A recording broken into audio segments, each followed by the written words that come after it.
So in the last class, I have discussed with you about how to start an NGO.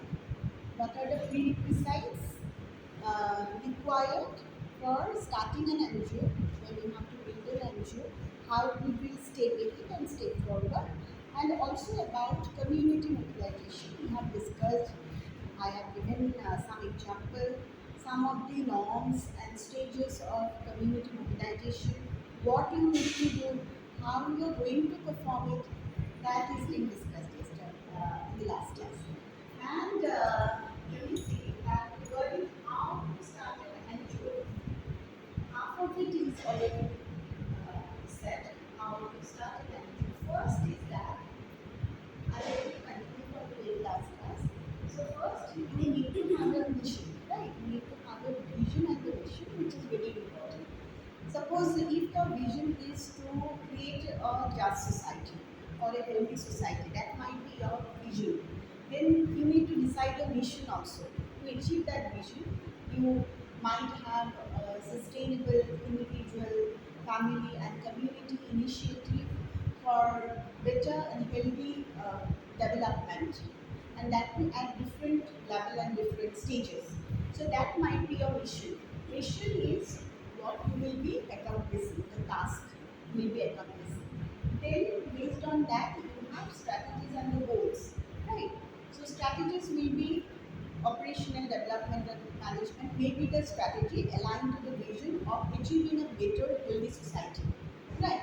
So in the very first stage you need to incorporate what you need to incorporate the vision, mission, objective, and goal. First, you need to decide it. You need to decide it, and while deciding the mission and the vision, you also need to think that this has to go with the need of the society. So you also need to decide where you will get the beneficiaries, where will be the location, right? And whether funds will be procured or not, how funds can be procured. These very thoughts have to be given and should come up and write in the very first stage, and that is drawing up a vision and a mission. And then after it, after drawing a vision and mission and objective, drawing a vision, mission, and objective. And let me tell you, vision and mission are two different things. Okay, vision is very broad, abstract. Okay, and when you talk about the mission, you are actually concretize it a bit, because you are going to accomplish that vision and I'm going to undertake a few tasks. But when you are strategizing, strategizing is different, because you are in strategizing, goal will also come. So when you encounter some strategy, suppose your strategy may be to achieve a healthy and better society, you can have a provision of developing these house roof rain during the rainy season or at the start of the rainy season, you can provide the house roof to a community. That might be one strategy. Or you can develop better facilities or infrastructure, social facilities and infrastructures, which will be at the reach of the community whenever they need. That might be another the strategy, but that is aligned to the goal. Goal is Goal is organizational development and management. And strategy is broad. Strategy is organizational development and management. But at the same time, you need to strategize it to achieve the goal. So goal and strategies are somehow going parallel. So because strategies are there to achieve the goal. But you see the mission is there to achieve the vision. So goals, objectives are similar normally. So here we usually see that objectives are broken down from the goals. But goals, objectives are similar, and we have to take some strategies, and then on the basis of which we will undertake the projects. Now you see drawing a vision mission is important, and thereafter what we need to do is to hire a lawyer, right? I told you, hire a lawyer or seek legal expertise or lawyer's expertise is important.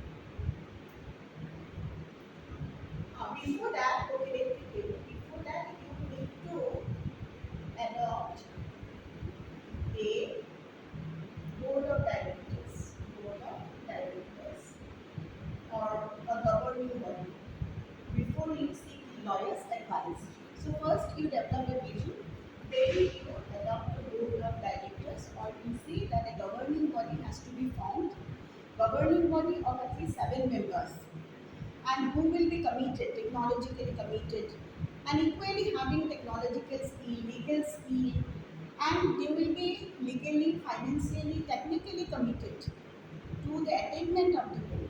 So it is very, very important to have a board of governing directors or a managing body or a governing body who will have similar uh, pursuit, similar pursuit to achieve the best for the community, to achieve the best for the public interest. And their commitment to bring the value should be topmost. Then, at third, where we need to find some lawyers expertise, and we need to find out some inexpensive lawyers expertise. So normally you see that legal expertise are very expensive, but you see it's a non-profit organization, non-governmental organization, so it is not a money-spinning organization. So profit will not be distributed among you. So you need to do whatever you do at a very cost-effective way, and at lower cost. So you need to find out if someone is in your contact, or if you are a member of board, governing body or board of directors, then you need to find some contacts, legal contacts. So utilize those legal contacts. And why do you need a lawyer's expertise? To even to file incorporation of articles. So after you actually seek lawyer's expertise, you need to write incorporation of article. That is also article of incorporation, article of sister incorporation. So you need to write some of the article for incorporating. That means that will give you accountability to the external body. So NGO has been formed, and you are now going to receive funds from government body, from other institutions, and this will give you a sort of accountability. This article of incorporation will give you accountability to the external body. Okay, and to write the article of incorporation. Okay, to write the articles of incorporation, as well as to takes write the bylaws, adopt some bylaws, and write final report. Okay, as well as handling and dealing the tax issues, and also for ensuring the NGOs, you need legal support. And why you need to seek legal advice or legal expertise is that it is very, very important in writing the incorporation, article of incorporation. For writing bylaws, bylaws will be quite helpful to designate NGO in some structure. So NGO will get the structures, NGO will also have a definite role and responsibilities, duties and function, which will be defined by bylaws. And bylaws will come after article of incorporation. After you draw the article of incorporation with the lawyer's help, you will draw the bylaws. So bylaws are self-imposed regulation.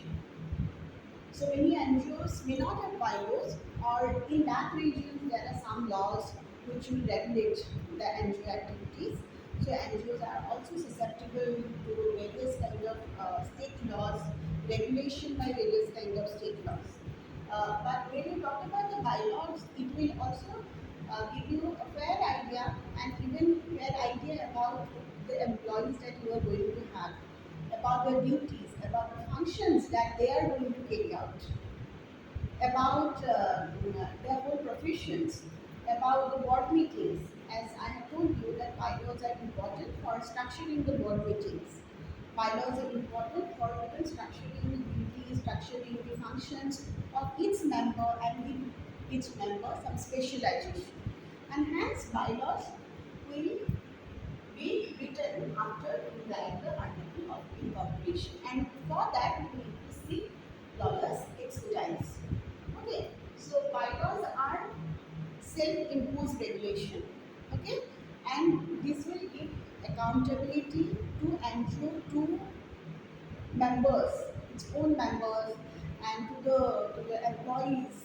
Okay, but here in terms of article of incorporations, difference is that it will ensure accountability of one NGO to external body. So what is there in article of incorporation? incorporation and how article of incorporation is different from bylaws is important. So article of incorporation is different from bylaws because in article of incorporation you get to see a name of NGO, right? Location of the NGO. So you get to see the registered name, location, which is important, and also a statement that this NGO is non-profit organization. The NGO that you are talking of is a non-profit organization. That statement has to be there. And also about the number of members. That is important. Number of members and length of membership. Length of membership is important, and also the capital stock that NGO might have. Normally, NGO doesn't have a capital stock, but if any capital stock had, by virtue of having a board members, they have capital, they have invested in, or some other way around, you have got some stock. How much stock, capital stock you have to mention it, and also about the expiry date of NGO. Not necessarily that you have to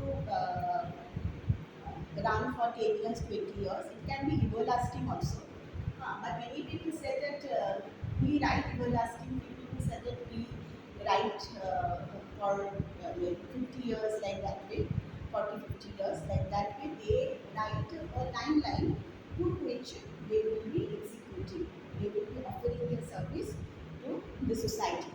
Okay. Like that we also see that after article, okay, in article of incorporation, you have the name, location, registration detail of the NGOs, means the NGO, the statement that NGO is a non-profit organization, about the membership, number of members, and their, okay, let me tell you, their personal liabilities are also to be mentioned. Personal liabilities, and also name and address of those members, huh? That length of occupation and length of membership has to be mentioned, any capital stock which is present, and then at last which is required is uh, the existence of NGOs, that existence, the timeline or expiry date of that particular NGOs. So that's how we see that article of incorporation will be different from the bylaws that we are talking about. So bylaws will be self-imposed regulation again and again, and this will be an article of incorporation will make an NGO. You see, accountability external bodies. Thereafter, you need to find out the name, and name should not match with the existing NGOs. Should not be used by any other NGOs. With distinct name, you need to have, right. When you go for after you find the name, many times in article of incorporation, name may not be there. You might decide the name later on also. But a statement that it is a non-profit association organization has to be there. Okay, and location where you will locate the office, have a formal setup is there. And then you decide the name, and then you go for registering the NGOs. Well, registering the NGOs, you will see that first we have three different acts, right? Three different legislations. We have the Trust Act. We also have Societies of Registration Act that was passed in 1860s, and during the British regime, colonial regime, and to give a kind of answer to the existing line of voluntary group that was visible, that were visible during that period of time. So British government came up with the Societies Registration Act in a way to regulate those numbers of voluntary groups during that colonial regime, because visibility of voluntary group for social reform and for also uplifting the society, and removing some of the age-old traditions and which were very derogatory, which had a derogatory impact on the society or more. And in response to that visibility, Britishers thought of regulating those NGO activities and voluntary activities of voluntary groups, and they came up with that Societies of Registration Act in 1860. So all the societies, and NGO is also a society, 1860. NGO is supposed to be registered under Societies of Registration Act 1860. And there is a clause, a section 20. Sections 20 also mention the kind of society which could be registered. Okay, kind of societies which could be registered under Societies Registration Act. So section 20 of Societies Registration Act 1860 is very important. Okay, so this section 20 will tell you if the society is a charitable organization, if it is of military orphan funds, if it is engaged with the promotion of scientific, literary, and artistic activities, if it is in relation to promotion of any say exhibition and galleries of painting and of any kind of mechanical invention, other scientific inventions. Okay, so will be considered as you see societies and can registered under Societies Registration Act. So this section 20 is important, that actually defines the kind of societies which could be registered under Societies Registration Act. Okay, so accordingly you will get to see there are some parameters. These parameters will actually include whether the function of that society is of public nature or not. Okay, it's a public nature, it is charitable, it is a military orphan fund, and that will what the scientific literary activities which are being promoted, exhibition, gallery related activities, okay, and also museum and library related activities which are being promoted, any kind of mechanical discovery and etc. artwork. So you have some of the you see items available. So you need to read it out based on which you get to understand whether that society is eligible to get registered or not. Okay. So thereafter, what you have is that after registering, we also have a company act, and trust act is also there. Trust act came in 1882, and trust is different from societies. Trust is different from society by way of registration norms, by way of board of management, by way of instrument. Okay, so trust is different because you see the member required for society for governing body is 7, but members required for uh, a trust is basically 2. And for a company, again, a company which is in the pursuit of promotion of any artistic, literary, scientific uh, activities are also registered or can be registered under Companies Act. So Companies Act came up in 1906. 1906. So we have a Companies Act. So these are the provision of Act under which we can see a society could register, an NGO could register and create a legal entity. It's important for NGO to make a legal entity, and that's how it would get that legal name and legal identity and established as a legally recognized and acceptable organization in the society, and also legally recognized activities and range of operation in the society. So it is important for registering the LD. There are 4 to understand among these 3 daily legislations. Okay, there is a third in Companies Act. You also see 3 members of governing body is required. So in terms of membership is limited to 3, but upper limit is not mentioned. But minimum 3 members have to be there. 3 members have to be there to form a governing body of a company. So company can be profit. So it is also mentioned that same company can uh, have the pursuit of promoting the scientific literary activities, can have the goal and task of promoting scientific literary artistic activity, but with a profit motive that is being mentioned. But whether societies are there without a profit motive, they can also have the similar pursuit without a profit motive. Then we also have trust. Trust may be public and private. Yeah? A trust can be public, private, private trust are basically run by family.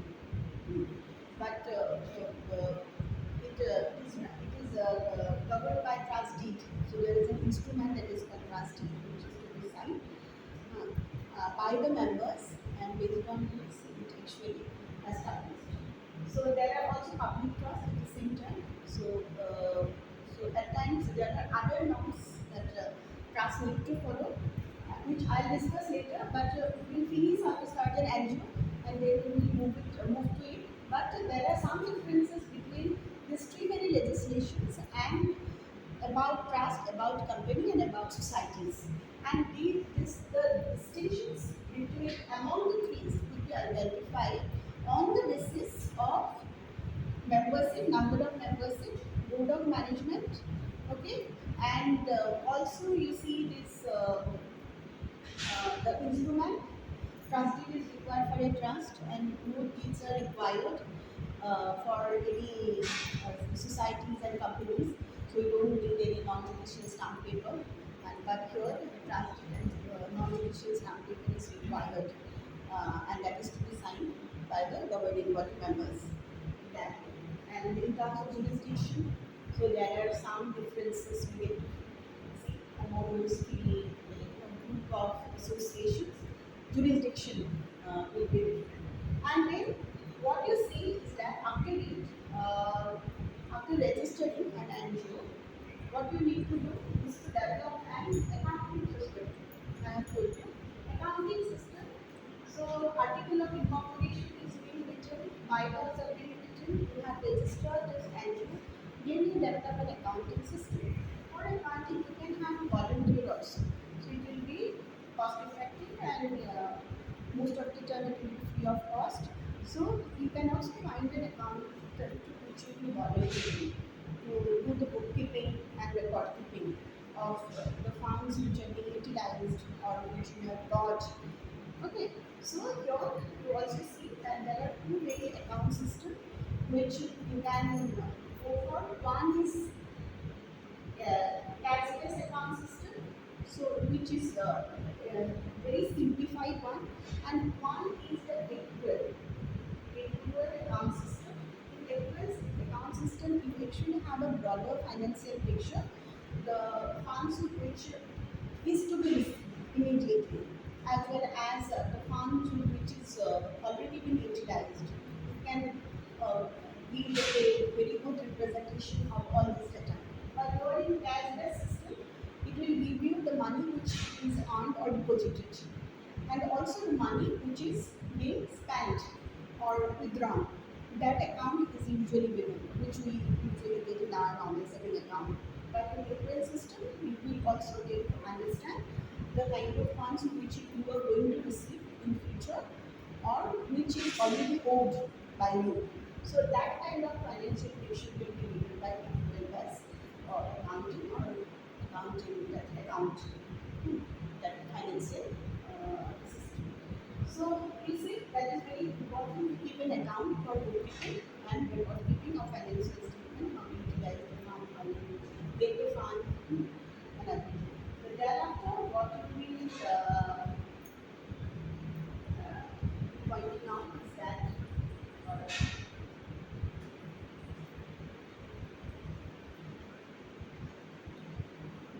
is the fundraising activities important. So each member of the group is supposed to raise the fund. So fundraising is a very important activity. So as a governing body member, also you are supposed to receive some funds. You are to be very capable of receiving the funds as a governing body member. So when you talk about the fundraising activities, you also see normally you can raise fund from individual, even from independent organizations. There are some community organizations, foundations, and there are some corporate and business foundations. They do have community relation and personal relations, and they locate in that area where you are also offering the services.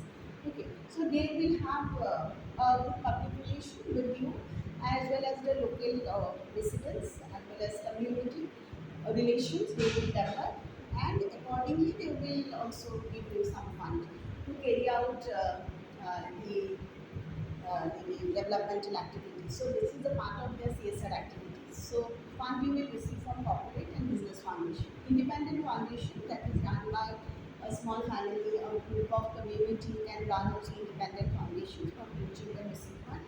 And also you can receive funds from religious organizations. So if you are focusing on some kind of religious activity, so irrespective of location, you will give you funds. But normally you see community foundations are there. Community foundation will give funds based on that specificity of the locality. So in that locality where they located, if your goal is also intersecting with their goal, then you will receive funds. Otherwise, you will not receive funds. And there are also, you see, provision of taking funds from individual. So this is basically fundraising activities. Apart from donor, apart from membership, apart from even the government fund and fund from different donor, maybe intergovernmental organizations, specialized agencies, other private sectors, and also from the membership member can also give funds, and different other way also you can put your funds. So fundraising activity is very important, and that will come after you have an accounting. Okay, so you go for raising the fund. And thereafter, and last, what is important is that once you done through all these stages, you actually go for, you actually set up that engine. You go for hiring the staff. So it's important to hire the staff. Then you also develop the logistic. So you hire the machinery, hire a room, a machinery you will hire, and also other facilities you will buy and purchase. Right? And you will ensure that organization will be stable, give a stability to organization, from which you will ensure. To ensure the stability, you will ensure that organization. And also you will give an orientation to organization. Although you have rigid mission set up, but that will not give you an orientation in the very first. Orientation will come later, because now after having all the resources at its place, you will give an orientation now. So the kind of project you will be taking, so the direction of activities. So that way we give an orientation to the planned project, where it will be involving the community. Involving the community in planning, monitoring and evaluation might be your strategy. One of the strategy to involve the community in planning, management, and evaluation and monitoring of the community resources, and also involving them in plan project might be one of the strategy, or might be one of the goal. And accordingly, if your goal is to construct the house, so definitely this might be your strategy, involving the local community people in planning, in mobilization of the resources and implementing, and also in monitoring will be your strategy to achieve the goal of construction of houses or rooftop during the rainy season or the start of the rainy season. So like that way, you'll give an orientation to your plan, and that to become digital, higher staff, and we will also build up infrastructure facilities. We will ensure the NGO, and we will give an orientation to the NGO. Okay, and that's how you will start an NGO. Okay, then you also see that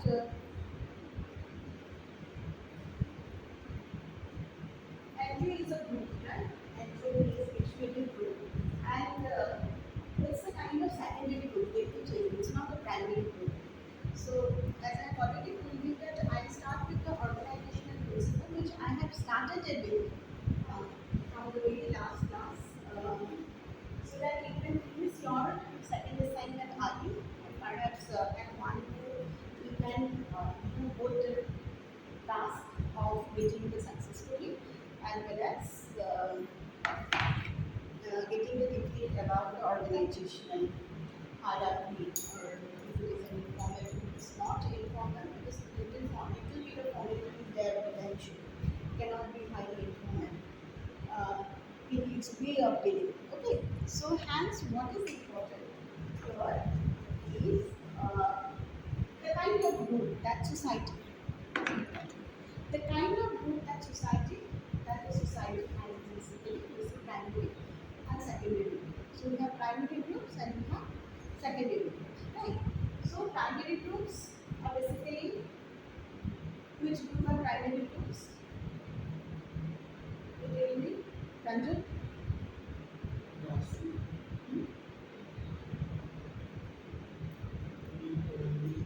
যারা প্রস্তুতি প্রয়োজন হয় নিজের Sorry. Lowest group তার Lots of small groups. When you talk about personal, it is a small group, small scale group, and where that spontaneity of exchange is available. This is also kind of primary group. Our institution, this classroom, you, including me, is a primary group. This particular course may be a primary group. Okay, that program is a primary group, or even the mass communication department is a primary group, including two programs. And university can be a primary group. Your family is a very basic primary group, where there is a free exchange of values, exchange of norms, exchange of communication. So where communication could be exchanged at ease. So there is no existing hierarchy, although there is a hierarchy which is there, but you have that stimulus to spontaneously involve into certain activities. So you see the nature of the activities. You see that if you cannot spontaneously involve into a group, then that group is not primary. Normally, when you talk about secondary groups are broad-ranging group, large group. You say political party will be a secondary group. Right. We talked about international body, any kind of activist group will be a kind of secondary group, or even government with its organizations, public sector undertakings. They're secondary group. They do have a goal and they do have a specialization of task. And they always believe in achieving that efficiency. Okay, so and also having that opportunity and fulfill certain goal. And the same goals are there: efficiency, that fulfillment of even the goal and its reward, and efficiency as well as some of the shared reward and shared goal are there even in primary group. But primary group you get to see some of the spontaneous uh, activities and, for which you don't need permission. Okay, and also you see that you will get that stimulus to work, stimulus to reflect upon your interest from the very group. So group will shape the model, group will shape the values, group will shape the norms. So any group that will help to shape the values norms. So family is the primary group basically. So when we say that we are family, so that that means we are in a stage of exchanging values, exchanging norms. Norms involve that standard of the society, which is right or wrong, just or unjust, or we see that good or bad, right? And it involves that emotion also. But when you talk about belief, so you need to know about the social structure when you actually understand the very um, basic of organization. The basics of organization could be understood with the help of understanding the very basic social structure. So when we talk about the social structure, you also see that certain beliefs, certain norms, and rank, position, goals, values shape our life, right? And when we talk about the belief is different from norms because belief is our cognitive perception about the external world and the reality. So the way we perceive and way we understand the reality in front of us and way we comprehend, and that is entirely cognitive. Our understanding about the world. Okay, that is our belief. But when you talk about the norms will involve some sentiment. So it is the very basic emotions which will be the guiding force, and that also came from the belief system, a societal belief system, that very emotions. So when you understand the group, you also need to understand the social structure that will be governing it, like the belief system, the values, the norms. So values and the norms, which are important, values which is at times inherited, right? And you see that we talk about the education, we talk about the religion. These are also some of the institutions apart from the family. Family is an institution. We have religion, that is also another institution. Education is another institution in a society, right? But these institutions are different from the group. You see, where we talked about, or may be included in the group. This institution will be included in the group. So when you talk about the family, family is a primary institution or a primary group. We talked about this education. Educational institution is also considered as a primary group, and religious institution is also a primary group. Based on the size and the smallness, you can understand the primary and secondary nature of the group. Okay, and also the precipitations. You see that the group is very scattered, span across the nation, across or beyond the nation, or beyond borders. So definitely it will be secondary group. So because spontaneous exchange of communication cannot happen, and there is less chances of spontaneous communication, and hence you will term it as secondary. But when you see a group is you see spontaneous, or at least they can communicate with their fellow members or family, uh, that group is you see primary groups. And our values are set by the family. So when you talk about the family, it's also important to understand the type of families, and what is family basically, how do you understand family. So we call ourselves a family, that is simply for sake of saying, but actually family is an institution, right? And is defined by their biological role, biological conditions, and also production and breeding of the children. Kinship is there, kinship, production, breeding of the children. So that's how we can actually talk about the family, and which is actually sort of like marriage, right? And that is also another, now we see that that is another institution when we talk about the marriage. And in these level, we will actually understanding the development, it will come across these very problem related to marriage. And earlier we also have, we see this in certain societies, polygamy is still prevalent. In India also, and we have polygamy. No, polyandry is different. You know the difference between polyandry and polygamy, right? And also the merits and demerits. Now, monogamy, this is an established form of marriage because of its advantages and that nature of binding the society. So we actually see polygamy cannot be applicable in a society because it is actually disastrous for children as well as female and old age people. So earlier that polygamy was there, one man, multiple wives. And also it is based on during the pregnancy and breastfeeding taken up, so man can approach to another woman. And you also see that in that kind of family, women tend to have early aging, and that become a kind of prestige for ethnic group also. You see that the ethnic group consider polygamy as a kind of social prestige, having two three wives. But at the end, what happens as a result of which we see that children are not properly taken care of. Old age, people are not taken care of. So the condition of poor people became very poor, and old age, nobody is there taken care of because it is based on uh, man's sexual desire at point of time. So polygamy. So that becomes a kind of social prestige.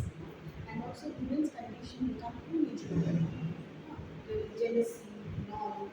So hence it is disastrous for both female, women, children, and old age, and elderly people in a society. And hence it is forbidden. But when you talk about patriarchal and matriarchal society, our society is also patriarchal. Right, matriarchal society, you know about the differences, right? So we don't have to go in details. But still we see, and there is also another marriage, companionate marriage. You know about that marriage, companionate marriage? companionate marriage, where the boy and girl are in contract. They are in contract to have children. So if there is no children, the marriage is dissolved. Like that kind of marriage is also there. So it's not good for the society. So monogamy is good. So hence we prefer this. So when you study the social structures, we see that the belief system, values, norms, everything is also found in a group, primary group. And even in secondary group, to certain extent, you get to find some of the secondary groups. Norms of the secondary group will be different. Because setup of the secondary group is always hierarchical. And there is specialization of activity, division of labor, which we get to see in the secondary group. Labor are here. And also you see labors are divided. Tasks are being divided. And so you also have better opportunity to explore your talent in the secondary group and also achieve the goal. So it is always goal oriented because there is also a task which is to be achieved. That goal is there in primary family, but it is basically to achieve goal that is bounded by the society, that this goal is to be achieved. And that is there in primary school. So NGOs are still the secondary school and social system. When you talk about the rank, social system is driven by belief, norms, rank is there, positions are there. So certain position and rank attached according to occupation, according to evaluation of activities, and that's how we determine the role and the status, right? And that also determines the social system, right? So you see that normative system, social system, or social structure is a combination of normative system, or we see that this is called a uh, sanction system is also there, and action system. Norms, certain norms are there which are to be practiced. Then there is a system which will regulate it, and also certain action has to be carried out, and that is also based on the norms. Right. So when we talk about the secondary group, NGO actually comes under secondary group. We also have formal, informal group. So, but today I will not discuss about the formal and informal group. So I will be keeping it off because there are not many number of students.